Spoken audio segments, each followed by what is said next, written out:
Shalom, Bapak Ibu Saudara yang kasih Tuhan. Sungguh kita sangat bersyukur kita boleh setiap hari menikmati hadirat Tuhan. Sebelum kita melakukan setiap pekerjaan kita, aktivitas kita, mari pada saat yang indah ini kembali kita mau masuk dalam hadirat Tuhan dengan hati yang haus. Kita percaya hadirat Tuhan itu yang akan memuaskan hidup kita. Di dalam hadirat Tuhan ada kekuatan bagi kita. Mari kita berdoa. Haleluya, kami bersyukur Tuhan. Di waktu yang indah ini Bapa, kami boleh menghampiri tahta kasih karunia-Mu, masuk dalam hadirat-Mu yang kudus. Dengan darah anak domba Allah, kami boleh merasakan kasih-Mu, berjumpa dengan Engkau Tuhan. Kami menyiapkan hati kami. Kami mau menyembah Engkau. Kami mau mengagukan Engkau. Berkaryalah bagi kami Tuhan. Terpujilah nama-Mu Tuhan. Terima kasih Bapa. Inilah pujian kami. Inilah hidup kami. Haleluya, haleluya. Terpujilah nama-Mu Tuhan. Mari kita mau masuk dalam hadirat Tuhan. Haleluya. Oh, haleluya. Haleluya.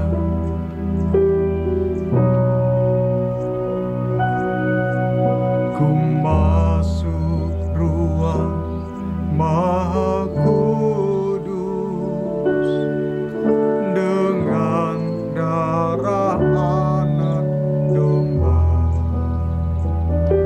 Ku masuk dengan hati tulus, menyembah yang maha kuasa. Ku masuk ruang Maha Kudus dengan darah anak domba. Ku masuk dengan hati tulus, menyembah yang maha kuasa. Ku menyembah-Mu,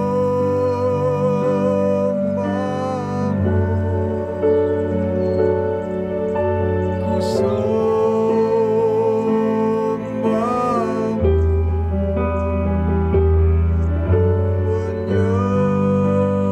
ku sembah-Mu, sebab nama-Mu kudus,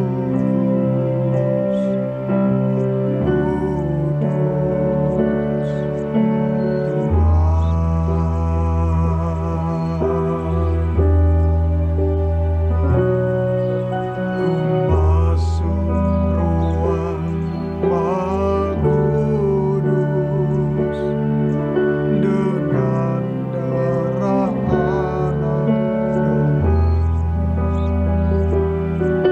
Ku masuk dengan hati tulus, menyembah yang maha kuasa.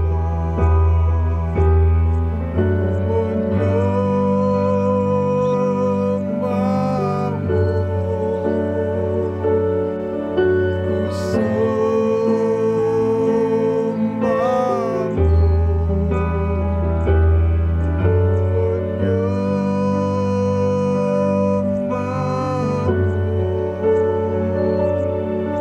ku sembah-Mu, sebab nama-Mu Tuhan.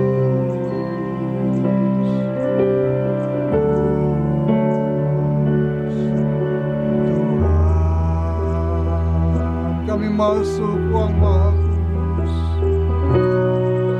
Ku masuk ruang Maha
namamu kudus, sebab namamu kudus,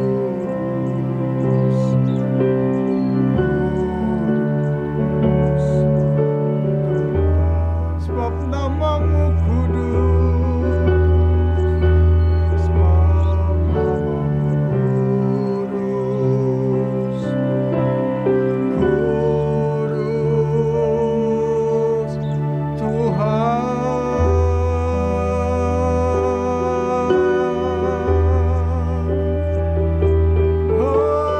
Kami menyembahmu Tuhan. Haleluya.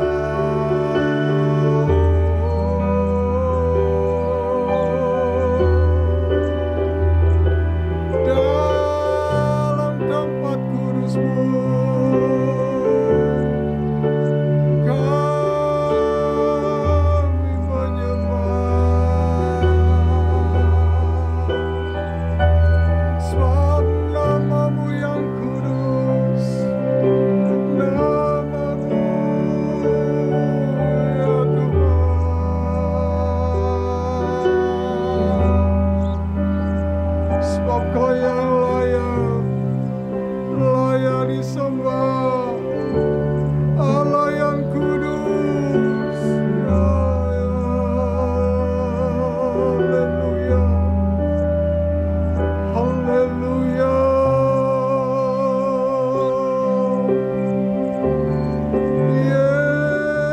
Yesus, Yesus, Yesus. Biarlah kami memanggil-Mu, biarlah kami menyembah-Mu, nama Yesus yang kudus Tuhan, nama yang membuat kami terpikat dan menyembah-Mu. Haleluya, haleluya. Iralala mara-mara musik, iralala muria baramu, haleluya. Yesus, Yesus, Yesus, Yesus, Yesus, Yesus. Panggil namanya Yesus, Yesus, Yesus. Mari lebih katakan Yesus. Haleluya. Yesus, Yesus, Yesus, Yesus,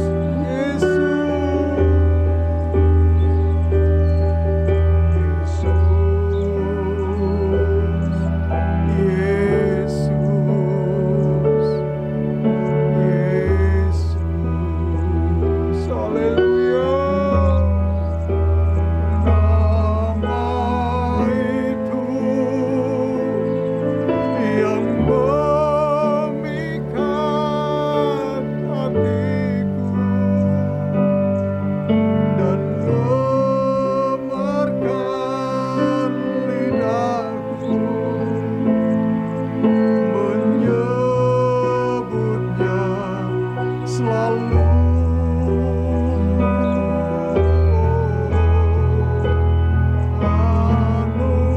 Anugerahnya itu yang cukup bagiku, sebab itu ku bersyukur hanya kepadamu.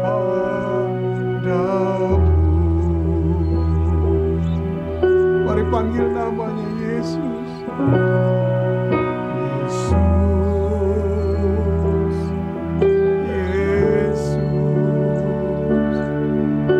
Yesus, Yesus, Yesus, haleluya.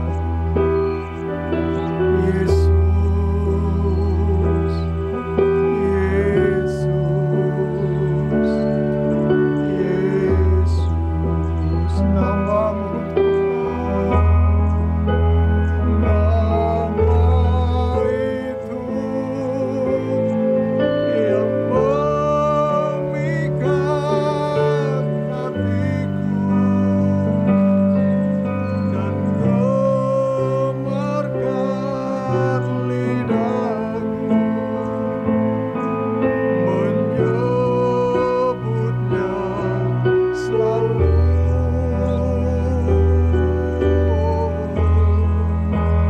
Anugerahmu itu yang cukup bagiku, sebab itu ku bersyukur hanya kepadamu. Haleluya. Nama itu yang memikat hatiku dan gemarkan lidahku menyembahmu selalu.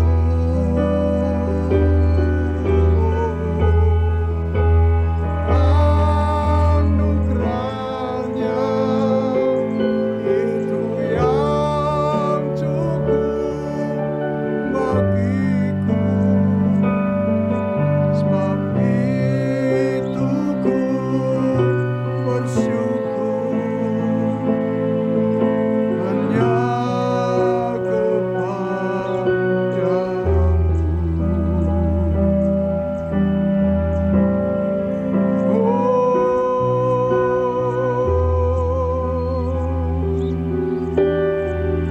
Haleluya.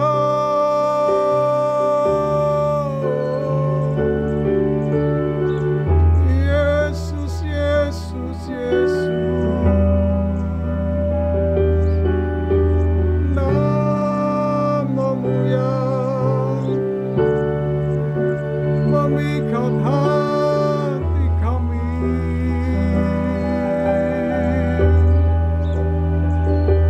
dan membuat lidah kami menyebutmu, memanggilmu selalu Tuhan.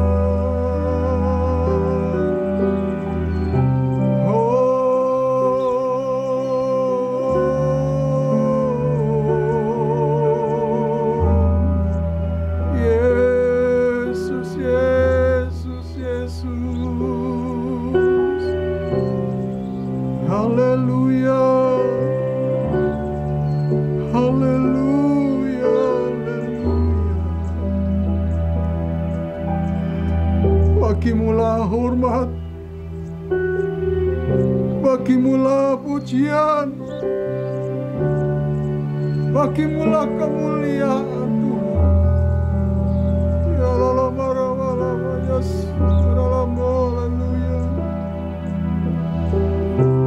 Haleluya.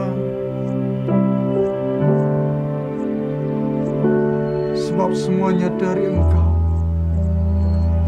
semuanya oleh karena-Mu Tuhan, dan semuanya hanya bagi-Mu.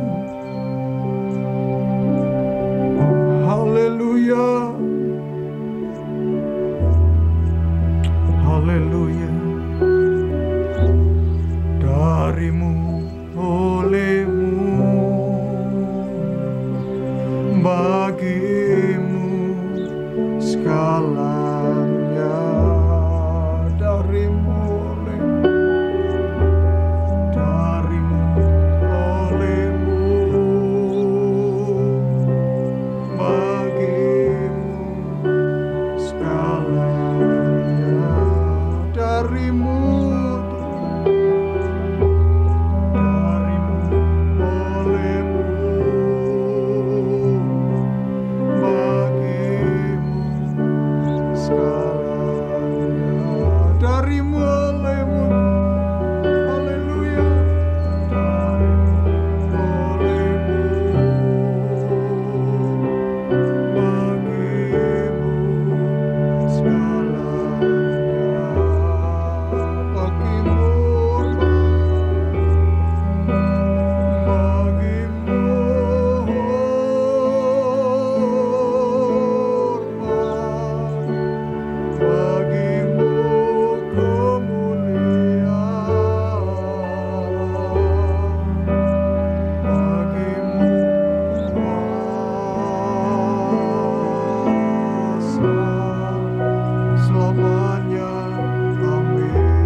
bagi-Mu Tuhan segala hormat, kemuliaan dan kuasa, dulu, sekarang, dan selamanya ya Tuhan. Sebab Engkau yang layak kami agungkan dan tinggikan. Biarlah nama-Mu dimuliakan dalam hidup kami. Terpujilah nama-Mu ya Bapa. Ajari kami firman-Mu Tuhan. Perdengarkanlah suara-Mu bagi kami saat ini. Kami buka hati kami Tuhan. Kami mau renungkan sabda-Mu. Dan biarlah kami mau menghidupi dalam kehidupan kami. Terpujilah nama-Mu Bapa. Terima kasih Tuhan. Kami siap untuk kebenaran firman-Mu. Dalam nama Tuhan Yesus. Haleluya. Amin. Baik, puji nama Tuhan. Shalom Bapak Ibu, saudara-saudari semuanya, dimanapun kita berada. Saya selalu berdoa untuk kita semua supaya kita diliputi oleh kebahagiaan daripada Tuhan dan semuanya sehat, kuat. Dan saya senang pada pagi hari ini kita akan sama-sama belajar firman Tuhan di dalam WPDA kita. Mari kita buka dalam Yosua 24 ayat yang ke-15. Izinkan saya membacakan untuk Bapak Ibu, saudara-saudari semuanya. Tetapi jika kamu anggap tidak baik untuk beribadah kepada Tuhan, pilihlah pada hari ini kepada siapa kamu akan beribadah. Allah yang kepadanya nenek moyangmu beribadah di seberang sungai Efrat, atau Allah orang Amori yang negerinya kamu diami ini. Tetapi aku dan seisi rumahku, kami akan beribadah kepada Tuhan. Puji nama Tuhan. Diberkatilah orang atau setiap kita yang mendengarkan, membaca, merenungkan, apalagi melakukan kebenaran firman Tuhan. Yosua 24 ayat 15, ayat yang paling terkenal adalah ketika Yosua mengatakan bahwa tetapi aku dan seisi rumahku, kami akan beribadah kepada Tuhan. Ini adalah hal yang luar biasa. Pada pagi hari ini kita akan belajar bersama-sama mengenai ibadah yang menggugah hati Allah. Ibadah yang menggugah hati Allah. Bapak Ibu, saudara-saudari semuanya, tentunya kita tahu bahwa hidup ini penuh dengan pilihan, choice. Dan setiap pilihan kita tahu bahwa ada konsekuensinya. Setiap pilihan pasti mengandung resiko. Paling simpelnya begini Bapak Ibu. Bahkan kita duduk, saat kita bersantai di rumah, di sofa, begitu ya.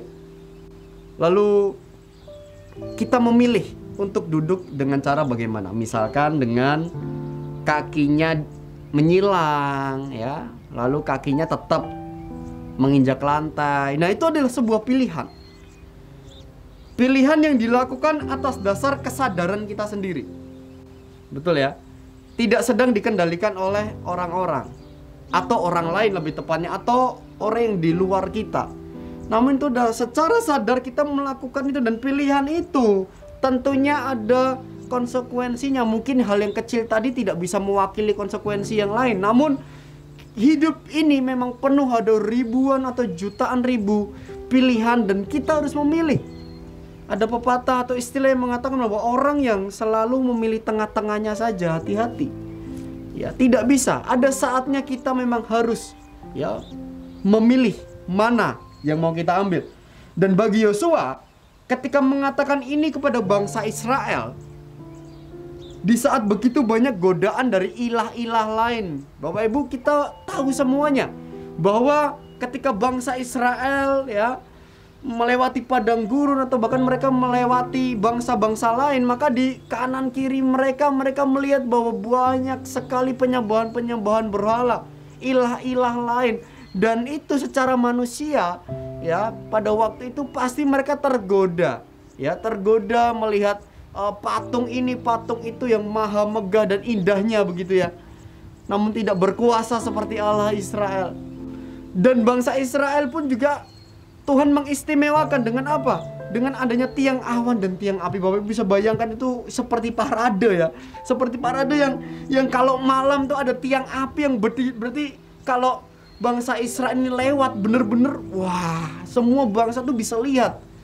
Wah, ini Allahnya bangsa Israel. Ketika siang hari ada tiang awan, oh, semua bangsa pasti bisa lihat dengan banyaknya orang, banyaknya bangsa Israel. Mereka lewat, ya kan? Dan yang lain pasti mereka lihat, wah, luar biasa Allahnya bangsa Israel. Nah, ini adalah situasi yang sulit ketika Yosua memutuskan untuk bicara seperti itu. Memilih untuk mengikuti Allah itu tidak mudah, ya, tidak mudah. Apakah mudah dalam kita juga melaksanakan free will kita? Kehendak bebas, Tuhan memberikan kita kehendak bebas secara sadar. Apakah kita bisa memilih sesuai dengan irama hatinya Tuhan? Apakah kita bisa memilih seirama dengan Tuhan? Tentu tidak. Karena pada dasarnya atau natur manusia adalah ketika kita jatuh dalam dosa, maka setiap kehendak kita sendiri itu biasanya lebih banyaknya melenceng. Maka kita perlu anugerah Tuhan di situ, perlu hikmat Tuhan di situ. Nah, ayat ini sering digunakan untuk berbicara mengenai keluarga biasanya ya Bapak Ibu Saudara-saudari semuanya. Namun sebelum sampai ke situ, ya, saya mau mengambil dari sudut pandang yang lain, point of view yang lain mengenai Yosua ini sebagai seorang pribadi, naturnya Yosua. Yang pertama, kita pasti sepakat bahwa Yosua ini adalah seorang pria. Betul ya? Seorang pria.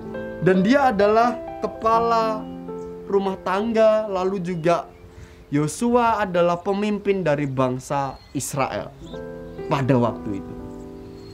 Dan perhatikan kalimat yang dia katakan, tapi aku dan seisi rumah. Dia berbicara mengenai pilihannya, choice-nya secara pribadi dulu.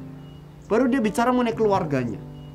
Artinya dengan keteguhan hati yang baik, ya, hati yang memilih untuk mengikut Tuhan itu langsung berasal dari hati Yosua ini, ya. Membuat keputusan seperti itu gak mudah, Bapak Ibu. Saya kasih gambaran lain. Bapak Ibu, ketika Adam dan Hawa jatuh dalam dosa, kita ingat bahwa waktu itu iblis dalam bentuknya ular, ya, dia mengiming-imingi Hawa. Dan kita tahu bahwa Hawa menawarkan kepada Adam. Nah, perhatikan, Adam harusnya sebagai seorang pria, dia harusnya bisa menolak itu. Bahkan dia bisa mengingatkan si Hawa. Karena mereka mendengar perintah Allah itu dua-duanya mendengar langsung. Tapi kenapa? Si Adam ya menerima saja. Habis itu menyalahkan si Hawa. Nah, perhatikan. Ketika seorang pemimpin tidak bisa tegas, tidak bisa mengambil langkah yang tepat, tidak bisa mengambil resiko, maka itu akan berdampaknya berbahaya, Bapak Ibu. Seperti Adam ini yang kalau saya bilang tidak tegas dia. Dia harusnya bisa ngomong, loh ini kan gak boleh, ini kan gitu. Oke, mungkin dia bisa saja sudah, ya kita nggak tahu ya, mungkin bisa, jangan nanti gimana gitu ya. Tapi tetap saja endingnya kan seperti itu. Nah, jadi yang dilakukan Yosua ini nggak mudah. Jadi kita kalau baca kelihatannya sepertinya wah kan gampang, tidak mudah. Ya, dia harus mengambil posisi yang benar. Ya, ketika banyak pilihan di situ. Nah, ibadahnya Yosua ini yang menggugah hatinya Tuhan. Yosua berkata bahwa aku dan seisi rumahku akan beribadah kepada Allah. Nah, sekarang saya mau kita belajar bersama mengenai apa sebenarnya ibadah itu. Kita buka Kejadian 2 ayat yang ke-15, Bapak Ibu. Saya akan memberikan beberapa hal mengenai konsep ibadah. Di dalam Perjanjian Lama, memang ibadah itu tidak secara langsung ya, tidak langsung dikatakan, terutama bukan Perjanjian Lama secara keseluruhan, tapi lebih kepada spesifik di kitab Kejadian. Di dalam kitab Kejadian kata beribadah itu tidak secara eksplisit ya dikatakan ya, tapi implisit ya. Dia tersirat. Nah, Di situ kata ibadah, tapi ada nuansa ibadah di situ. Yaitu dalam Kejadian 2 ayat 15. Terdapat nuansa ibadah di situ. Saya akan bacakan. Tuhan Allah mengambil manusia itu dan menempatkannya di Taman Eden untuk mengusahakan dan memelihara taman itu. Nah, Bapak Ibu, kata Eden itu artinya menyenangkan atau kegirangan. Dan hal ini bisa dilaksanakan. Jadi Eden itu artinya menyenangkan atau kegirangan. Jadi dan mengaminkan kata Eden itu, arti Eden itu menyenangkan ya atau mengembirakan, kegirangan ini bisa dilakukan dengan cara dua hal, yaitu yang pertama mengusahakan dan memelihara itu. Yang pertama ya tadi mengusahakan tentunya. Nah, mengusahakan ini dari kata Ibrani avad atau abad, yang artinya mengerjakan, lalu mengelola, menyembah, menghormati dan melayani. Jadi dari kata avad atau abad ini akhirnya kalau ditarik, maka muncul kata sifat yang artinya abodah, yang artinya juga lagi adalah ibadah.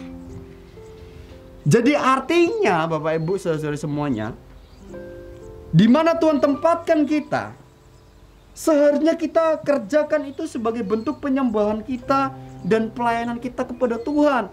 Adam diletakkan di situ untuk mengusahakan Edennya. Dan Eden itu adalah kesukaan kita, kegirangan kita. Bapak Ibu dimanapun kau berada, lakukan itu dengan baik karena itu adalah Edenmu.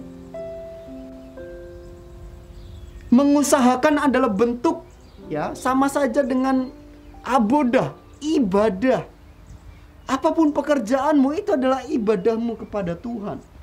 Tidak hanya pada saat hari Minggu di gereja ya, namun dimanapun kita berada, itu harusnya prinsip firman Tuhan itu kita bawa. Lalu yang kedua bicara mengenai memelihara, Kejadian 2 ayat 15 juga. Nah, memelihara ini dari kata syamar ya atau samar ya, artinya mengerjakan ya dengan sekuat tenaga atau totalitas, atau melestarikan atau mengembangkan. Ya, jadi hanya kebanyakan orang-orang yang demikian ya, yang mengerjakan secara totalitas tuh ya kita bisa hitung begitu. Nah, jadi artinya kita harus mengerjakannya dengan totalitas, sekuat tenaga. Memelihara tuh bicara seperti itu. Jadi Bapak Ibu saudara-saudari sekalian, ingatlah bahwa akan ada masa dalam hidup kita ini mengalami masa-masa transisi. Mungkin saat ini juga, yakni di mana saat Tuhan menempatkan kita di Taman Eden kita. Dalam konteks anak sekolah, Taman Edennya ya anak sekolah, Taman Edennya ya sekolahan. Saya selalu katakan ini, mungkin yang sering dengar khotbah saya selalu katakan, tekankan ini sangat penting. Pendeta ya berarti Taman Edennya mimbarnya, pelayanannya. PNS karyawan ya berarti di kantornya, Taman Edennya. Suami istri ya Taman Edennya ya keluarganya. Tukang beca, nelayan yang Taman Edennya mereka ya pekerjaan mereka itu. Jika nilai-nilai ini dihidupi dan dibawa kemanapun kita berada, maka tidak ada yang beda-bedakan antara pelayanan dan pekerjaan. Saya ada satu cerita Bapak Ibu. Dulu pertama kali saya kesini 5 tahun yang lalu, ada satu orang ya, dia bilang begini, "Loh Fer, kamu kan sekolah Alkitab ya, dari Sati kenapa ya malah ke sekolah gitu?" Nah, apa ini saya ceritakan ya, saya tidak menyebut mereknya Bapak Ibu ya, ini untuk kesaksian kita semua. Lalu saya jawab, itu adalah pemikiran yang sempit ketika seolah-olah kalau di sekolah itu tidak lebih rohani daripada kita pelayanan di gereja. Nah, itu adalah salah satu cara iblis untuk mempersempit makna pelayanan. Orang yang punya worldview Kristen, orang yang punya sudut pandang pemahaman Kristiani, kita ini ya tidak harus menjadi seorang pendeta. Saya ini sebagai pendeta saya bilang begitu. Kalian bisa menjadi lawyer yang cinta Tuhan. Kalian bisa menjadi guru yang cinta Tuhan. Kalian bisa menjadi apalagi dokter yang cinta Tuhan. Kalian bisa menjadi politikus yang cinta Tuhan. Taman Eden kali kita masing-masing. Lalu saya jawab lagi juga. Lalu memang kalau saya di sekolahan, lalu saya pegang prinsipnya Charles Darwin gitu. Lalu kalau di gereja baru saya pegang Alkitab. Ya enggak dong. dalam keseluruhan totalitas kita, termasuk sekolah saya di SD THB, saya selalu megang firman Tuhan. Saya ngajar IPA, ya, bicara mengenai gravitasi, saya bisa bicara. Selain mengenai Isaac Newton, saya juga bicara mengenai apa? Mengenai bahwa itu dahsyatnya Tuhan. Tuhan membentuk sistem alam ini dengan luar biasa. Jadi semuanya tetap jurusnya ke Tuhan. Jadi kita tidak bisa mempersempitkan bahwa kalau di sekolah berarti kayak gini. Ya pegangnya, kalau di universitas ngajar berarti pegangnya metodenya Charles Darwin, lalu dan yang lainnya, Stephen Hawking dan yang lainnya. Lalu kalau di gereja baru kita pegang Alkitab. No dong. Semuanya terliput, ya, semuanya di dalam yang namanya firman Tuhan. Itu jadi tonggak utama. Nah, kesaksian ini maksud saya begini Bapak Ibu. Kita harus punya pemikiran yang lebih lagi di dalam pelayanan. Ya, dalam pekerjaan juga. Bahkan saya salut kepada Bapak Ibu saudara-saudari semuanya. Saya lihat jemaat ini kalau kadang dulu waktu normal kalau mungkin sekarang ya, yang pelayanan di gereja untuk live streaming pulang kerja capek-capek, hujan-hujan mungkin, pulang langsung mungkin habis mandi, belum sempat makan datang ke gereja. Itu salut saya Bapak Ibu. Jadi tidak usah merasa bahwa kami lebih layak. Tidak ada yang lebih layak. Saya pun nggak layak sebenarnya berdiri di sini. Ya, tidak ada yang lebih layak. Semua kita dilayakkan oleh Tuhan. Jadi artinya apa? Sudah, lakukan yang terbaik di Taman Eden kita masing-masing. Ya, jangan saling begitu-begitu ya. Yang penting pokoknya lakukan yang terbaik. Oke? Nah, itu yang harus kita lakukan. Ya, itu harus kita pahami dan lakukan. Nah, maksudnya dalam arti begini, ya, soal kita bicara keselamatan itu sebenarnya soal pilihan pribadi kita. Iya kan? Bukan karena Yosua karena dia sendiri kepala keluarga lalu tiba-tiba keluarganya semuanya include begitu ya. Tidak, semuanya tetap pilihan pribadi. Tapi Yosua memilih itu dan dia pasti, saya percaya dia bicara dengan keluarganya, begini gitu. Ya, sampai akhirnya keluarganya ikut kepada Yosua. Dan artinya bicara melayani Tuhan, melayani aku akan beribadah kepada Tuhan, aku dan keluargaku, itu bukan pilihan sekali saja, tapi itu berkali-kali. Ya, kita harus memutuskan untuk terus bertekun dalam iman kita semua Bapak Ibu. Nyambung dengan yang tadi, bahwa dalam pekerjaan kita, dalam pelayanan di gereja, dalam yang lain, semuanya sudah jadi satu, di mana kita harus terus memilih dan memutuskan bahwa dalam segala sesuatu hidup kita, itu kita lakukan karena kita mengasihi Tuhan. Nah, itu yang harus kita lakukan. Ya, jadi harus ada pembaharuan mengenai pilihan kita, mengenai kehendak kita setiap hari. Harus ada pembaharuan. Ya, supaya kita tetap dalam ketaatan, punya hati yang sungguh-sungguh. Ya, pembaharuan itu meliputi takut akan Tuhan di sini, lalu juga kesetiaan kepada kebenaran, ketaatan dengan hati yang sungguh-sungguh, pengakuan dosa, lalu kita juga hubungan pribadi kita dengan Tuhan.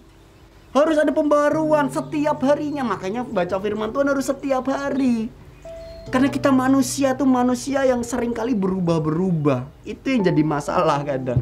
Ya, komitmen kita berubah-berubah. Komitmennya setipis sandal swallow lama gitu ya. Jadi komitmennya itu yang sulit untuk memperbaharui komitmen setiap hari itu. Gitu. Jadi nggak cukup satu kali aku berkomitmen sudah gitu.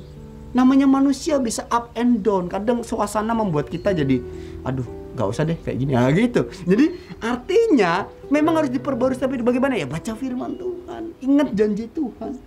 Ya, jadi janji bangsa di situ, maksudnya janji dari bangsa Israel pada waktu itu memang mereka mau mengikuti Tuhan ya. Namun ternyata tidak selama-lamanya. Ya, ternyata itu terjadi hanya saat Yosua dan para tua-tua tuh hidup. Setelah Yosua mati, mereka tuh mulai meninggalkan Tuhan. Bapak Ibu bisa lihat di Hakim-Hakim 2 ayat 11 sampai 19. Dan mulai berbakti kepada Allah. Artinya komitmen mereka bukan karena Tuhan, karena ada sosok di situ. Nah, inilah ya yang kita perlu belajar. Ya, saya ada sedikit cerita ya. Jadi Bapak Ibu ada seorang anak yang lahir di Argentina. Ya, tahun 87 dia didiagnosa ya mempunyai kelainan hormon pada pertumbuhannya. Nah, masalah tersebut itu menghambat pertumbuhan si anak itu, Bapak Ibu. Lalu pada usia 11 tahun ia punya badan yang jauh lebih kecil dari anak-anak seumurannya. Nah, lantas anak ini menceritakan perjuangannya untuk sembuh dari kelainan itu. Jadi setiap malam anak ini harus menjalani terapi suntik hormon pada kakinya.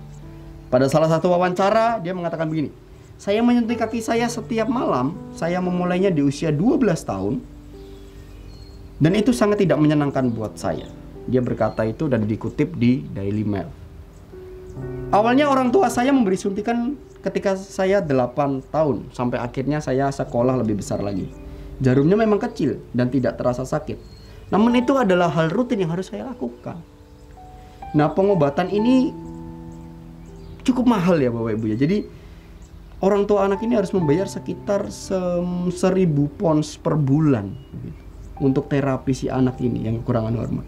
Hingga akhirnya ada satu perusahaan ya yang dia datang memberikan tawaran kepada anak ini dan membiayai seluruh medisnya. Ya, tidak cuma menangani kelainan hormonnya, namun perusahaan ini juga menempatkannya atau menempanya ya supaya anak ini punya otot yang kuat dan tulangnya lebih kuat lagi. Ya, dan untuk terapi-terapi semuanya dibiayai. Nah, Bapak Ibu, anak ini bernama Lionel Messi. Kita tahu semua ya, dan perusahaan tersebut adalah Barcelona ya. Karena selain klub bola mereka punya seperti foundation begitu.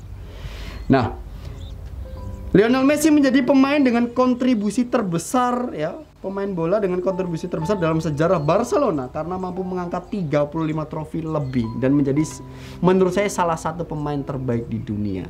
Ya, bukan satu-satunya ya. Tentunya ada Cristiano Ronaldo. Nah, Messi tampil di Barcelona lebih dari 700 penampilan dan telah mencetak lebih dari 600 gol. Dan banyak lagi penghargaan bicara mengenai klub ataupun individu. Perhatikan Bapak Ibu, pilihan yang besar memang mendatangkan tanggung jawab yang besar. Dan hasil yang terbaik itu dengan menghasilkan atau dengan melakukan yang terbaik. Hasil yang terbaik kita harus melakukan yang terbaik. Kalau mau mendapatkan hasil yang terbaik kita harus lakukan yang terbaik. Ada sacrifice, ada pengorbanan di situ. Jika Barcelona mengambil sebuah pilihan, yang dia nggak tahu loh, Messi akan jadi seperti ini tuh. Barcelona saya yakin dulu nggak tahu. Ya, seorang anak yang punya kelainan hormon akhirnya menjadi salah satu pemain terbaik, bahkan bisa dibilang pemain terbaik di dunia. Ya, bahkan orang-orang meramalkan itu hanya muncul berapa tahun sekali, hampir 1.000 tahun sekali dan yang lainnya. Tapi Barcelona tetap lakukan itu, padahal dia nggak tahu hasilnya. Apalagi Bapak Ibu, Yosua yang dia bukan tidak tahu, dia tahu siapa Allahnya, dia kenal betul. Yosua dari kecil itu dia fansnya Musa, betul nggak? Waktu Musa naik ke Gunung Sinai, Yosua tuh kemungkinan ikut di situ, tapi di bawahnya, di tengah-tengahnya gunung. Ya, Yosua nungguin, ya kan? Yosua benar-benar ngikutin Musa. Ya, Musa menjadi role modelnya dia. Ya, lalu akhirnya Tuhan angkat Yosua. Bapak Ibu bisa bayangkan ya. Yosua masih muda pada waktu itu, lalu dia angkat menjadi seorang pemimpin bangsa yang besar. Dia mikir, waduh ini bapakku ngerti ini, dulu ngerti waktu saya masih kecil apa. Nggak gampang pembentukannya. Sampai akhirnya Tuhan mengadakan hal-hal yang luar biasa kepada Yosua. Salah satunya membelah laut juga melewati sungai Yordan. Lalu setelah itu mereka berperang melawan bangsa-bangsa. Bahkan ada satu kisah selain Yeriko, Yosua bisa melakukan mujizat oleh karena izin Tuhan. Melebihi Musa, apa? Menghentikan matahari dan bulan. Ya. Nah, jadi inilah yang dilakukan oleh Yosua. Ibadah yang menggugah hati Allah.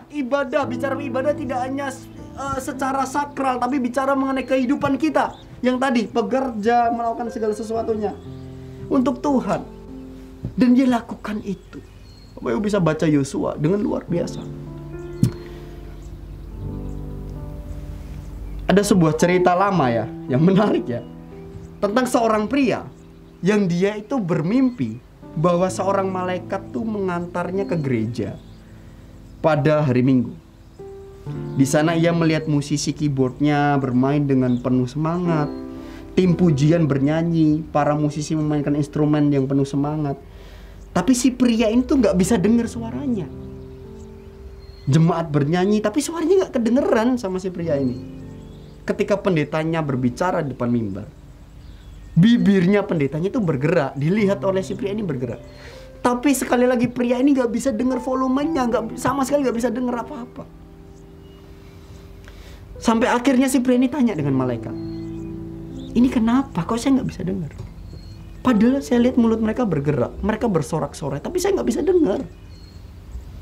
Bapak Ibu tahu apa jawaban malaikat? Malaikat bilang begini, ya beginilah bunyinya bagi kami yang ada di surga. Saya ulangi lagi. Malaikatnya bilang begini, ya beginilah bunyinya bagi kami yang di surga. Kamu tidak mendengar apa-apa karena tidak ada yang bisa didengar. Orang-orang ini terlibat dalam bentuk ibadah, tetapi pikiran mereka dan hati mereka itu jauh, tertuju bukan kepada Tuhan. Wah, cerita ini mungkin konyol dan lucu ya. Namun itu membuat saya tertemplak juga. Ya. Jangan-jangan selama ini ibadah saya, kelihatannya saya nyanyi, saya bersorak-sorai, ternyata sebenarnya Tuhan nggak dengar apa-apa gitu. Mungkin maksudnya dalam arti bukan berarti kita, oh Tuhan kan maha mendengar. Bukan, maksudnya ini dalam konteks lain bahwa apakah itu menjadi dupa yang harum begitu.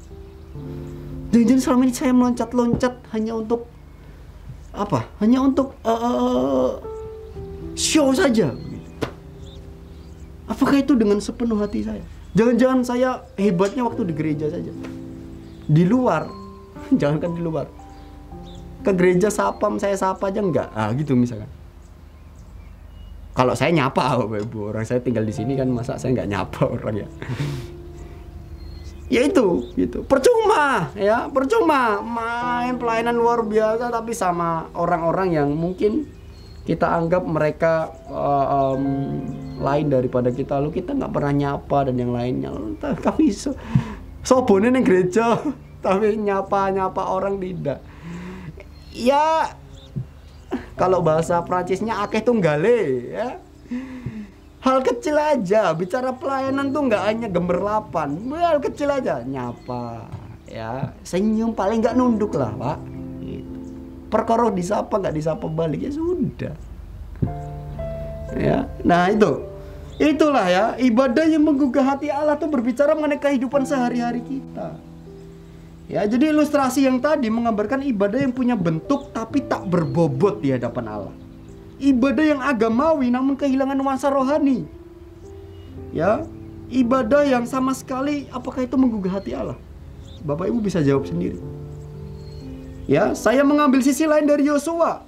Ya, di mana Yosua itu berkomitmen berawal dari diri sendiri. Rasul Paulus ya juga menjawab pertanyaan kita ini dengan luar biasa. Di dalam Roma 12 ayat 1 sampai 2. Dia mengatakan bahwa ya, ayat yang kedua saja, janganlah kamu menjadi serupa dengan dunia ini, tetapi berubahlah oleh pembaharuan budimu. Ya. Lalu kalau kita mundur lagi, ya karena itu saudara-saudara, demi kemurahan Allah, aku menasihatkan kamu supaya kamu mempersembahkan tubuhmu sebagai persembahan yang hidup, yang kudus dan berkenan kepada Allah. Yosua mengalami banyak hal yang luar biasa. Dan Rasul Paulus juga akhirnya dia berbicara mengenai ini, bahwa himbauan, ya, kita lihat ya, ayat yang pertama Roma 12 ayat 1. Himbauan untuk menjalankan ibadah yang sejati diawali kata sambung, yaitu apa? Karena itu. Nah, itu karena itu tuh pasti ada. Makanya baca Alkitab tuh nggak bisa setengah-setengah, harus awalnya ya, ada latar belakangnya, ya, konteks jauh dan konteks dekatnya. Nah, pasal 11 kalau Bapak Ibu lihat ya, 11 pasal sebelumnya atau pasal 11 lebih tepatnya itu dia berbicara apa? Berbicara karunia Tuhan, anugerah Tuhan. Ya, berbicara bahwa manusia itu adalah manusia yang berdosa, manusia tidak punya pengharapan, akhirnya ada anugerah Tuhan di situ, ada kuasa Tuhan di situ. Dan yang lain, jadi jelas bahwa Paulus mengatakan bahwa ibadah yang sejati adalah ungkapan syukur kita kepada Tuhan.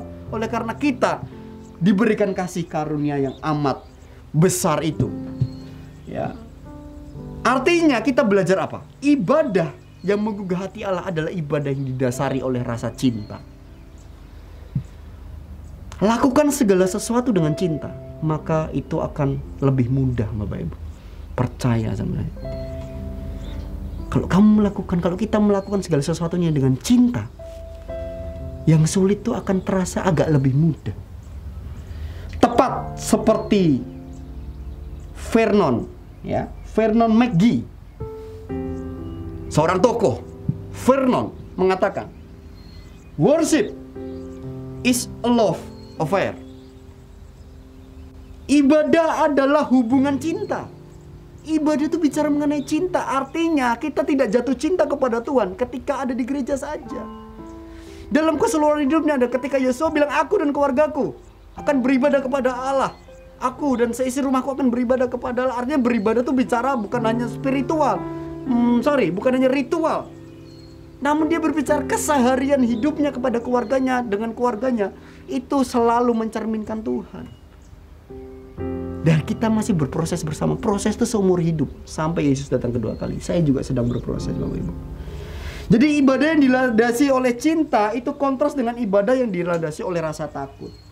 Berapa banyak dari kita yang karena rasa takut? Takutnya apa? Takutnya nanti gak dapat berkat, takut begini, takut begini. Jika motif itu yang menggerakkan ibadah kita, tampaknya kita belum bisa menggugah hati Allah. Betul? Christianity is not just a religion, but a relationship. Ya. Kristen bukan hanya sebuah agama, namun dia bicara mengenai sebuah hubungan. Ibadah yang dilandasi oleh cinta itu juga bertolak belakang dengan rutinitas. Ya, jika rutinitas ini menjadi motor penggerak kita dan energi kemauan kita, karena nggak enak diomongin orang, masa orang Kristen nggak pelayanan, misalnya, karena begitu-begitu, bukan karena cinta kepada Tuhan, maka mohon maaf, tampaknya ibadah semacam itu belum excellent di hadapan Tuhan. Kok menghakimi? Bukan menghakimi. Ini adalah warning untuk saya juga, Bapak Ibu. Saya waktu mempersiapkan ini saya juga bergumul. Mari kita sama-sama berusaha belajar. Yang kedua adalah karena dilandasi oleh cinta, maka ibadah yang menggugah hati Allah itu bersifatnya apa? Otentik. Dalam KBBI, otentik adalah asli, tulen, ibadahnya asli. Ya, ibadah bukan hanya sekedar mengungkapkan kata-kata yang tepat, mengandung pertanyaan atau pernyataan teologis yang wah Tuhan engkau dahsyat, engkau luar biasa, atau karena kaget saja, oh puji Tuhan gitu aja. Tapi nggak ada makna sebenarnya di dalamnya. Ya kan? Karena kaget aja kebiasaan ngomong itu. Makanya ada lagu, biarkanlah ku menyembah walau tak dengan puisi yang indah. Kita meminta Tuhan, kita memohon Tuhan untuk biarkanlah kami menyembah Tuhan. Meskipun suara kami nggak bagus misalkan. Meskipun kami tidak dengan puisi yang indah, tapi dengan ketulusan hati kami datang kepadamu. Ibadah yang sejati mengalir dari hati yang penuh kasih. Itu sebabnya mau tidak mau, ibadah sejati itu pasti melibatkan emosi, Bapak Ibu. Ingat, ketika saya bicara emosi, pada pagi hari ini, emosi itu tidak berbicara mengenai marah-marah. Orang salah memaknainya. Oh, kok emosian sih? Salah. Emosi adalah itu adalah sifat-sifat atau bentuk-bentuk ya ekspresi yang Tuhan berikan ke kita supaya kita bisa yaitu berekspresi dengan benar. Senang ya senang, sedih ya sedih. Coba kalau orang nggak ada emosinya, ya emosi itu mencakup semuanya, senang, sedih, apa gitu ya. Jadi coba kalau orang nggak ada emosinya, mukanya lempeng aja, ya kan, senang ya kayak gitu, sedih ya kayak gitu ya. Nah, marah ya kayak gitu mukanya ya. Jadi alangkah hambar dan dangkalnya. Ya, alangkah hambar dan dangkalnya cinta bila cuma logika yang berbicara.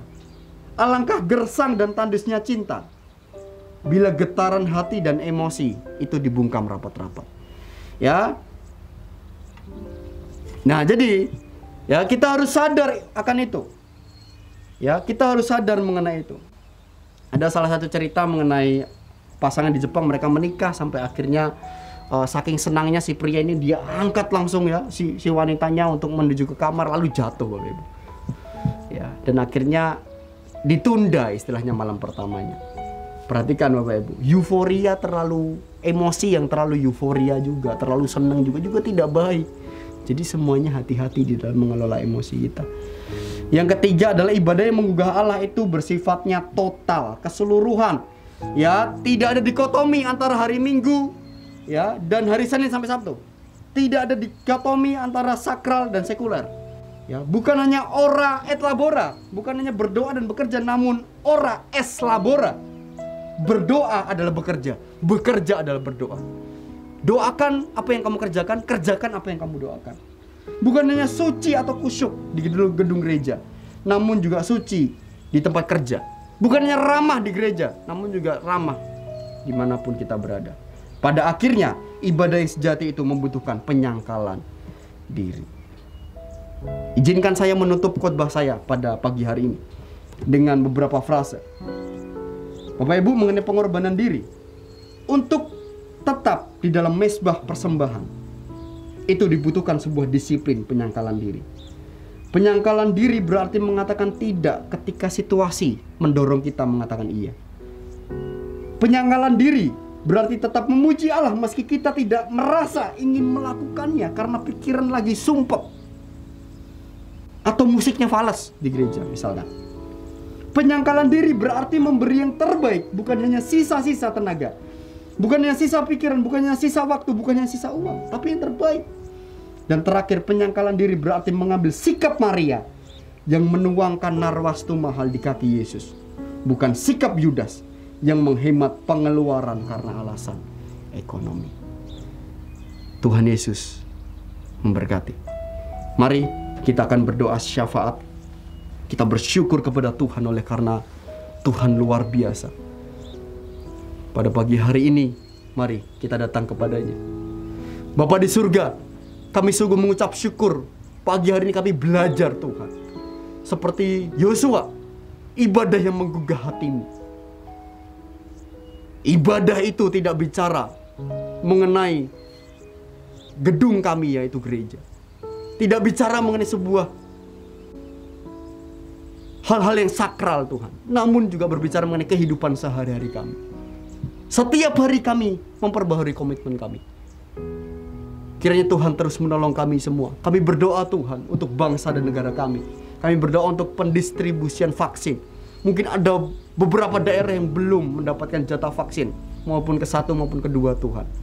Oh Tuhan, kiranya Tuhan menolong anak-anak-Mu.